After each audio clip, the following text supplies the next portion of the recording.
how should you train and eat in your rugby off season? I know a lot of you guys that follow me are rugby players. Some of you are GAA soccer players and you do rugby as well. So this video is for rugby players in general. So basically, how should you train and eat in your off season? I got a question on my Snapchat last week for rugby players, and he asked, could I please do a video on this? So the main thing for any athlete in their off season, and rugby in particular, this video is going to be aimed towards you guys, is finding out where your strengths are or where your weaknesses are, and then prioritizing your training program around what you need to build up. So if you're somebody that plays on the wing and you need to improve your speed and takeoff, you want to make sure you're doing a lot more glute firing movements in your actual training program, that you're releasing hip flexors, you're releasing your quad through myofascial release, you're getting glutes to fire so that you're able to take off quicker and build on that speed, so when you come into next season you're able to take off quicker. However, if you're somebody playing in a completely different position, if you're a scrum half and you've got a lot more twisting and turning and you want to be faster at reaction speeds, you want to make sure you're doing a lot more wood chopping movements, you're doing different movements that are going to support your actual movement play in the game.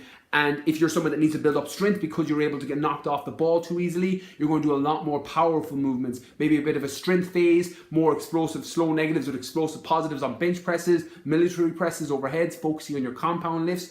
All of these things that you need to build on is what you're going to prioritize in your off season. In-season training is a little bit different for rugby players because you want to maintain what you have. So you want to keep your metabolic conditioning level up so that you're fit enough, obviously, on burst of sprint. You want to keep your strength all the way through the season. But in the off season, this is your time that you can bring up the weak body parts or weak areas that you're looking to improve on for your game for next season. You also have a little bit of leeway that if you physically and aesthetically want to bring up some muscle, you can do that in your off season as well, because you can have a little bit higher calories, you can do a little bit more hypertrophy bodybuilding work, and that's going to support you, assuming that you've got the actual power building and you've got the glute firing or whatever it is kind of training program that you need to design around your rugby performance coming into the next season. So you can do that with your nutrition then.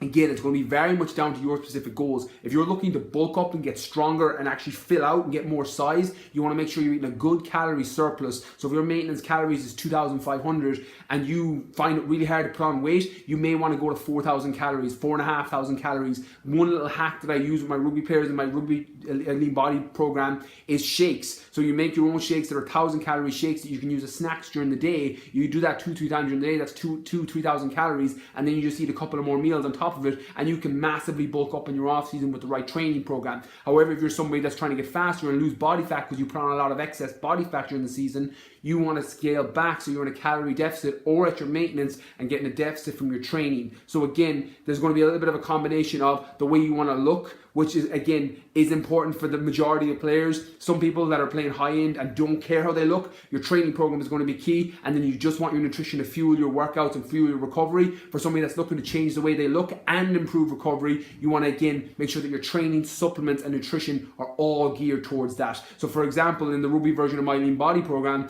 if you're somebody that plays on the wing looking to get faster, your program's based around your glutes, getting it to fire faster. If you want to get abs in your off season so that you're leaner and happier with the way you look, you're going to be at a mild calorie deficit or at calorie maintenance, getting a deficit from your training, and you're going to use things like green tea extract, L-carnitine tartrate, branched chain amino acids to preserve the muscle that you have, and you're going to gear your supplements, training, nutrition all towards the way you want to look and all towards the performance that you want to improve. So hope that helps a lot. If you've got any rugby players that you know below that will find a lot of value in this video, just tag them below, and I'll be replying to comments for the next 24 hours on Facebook.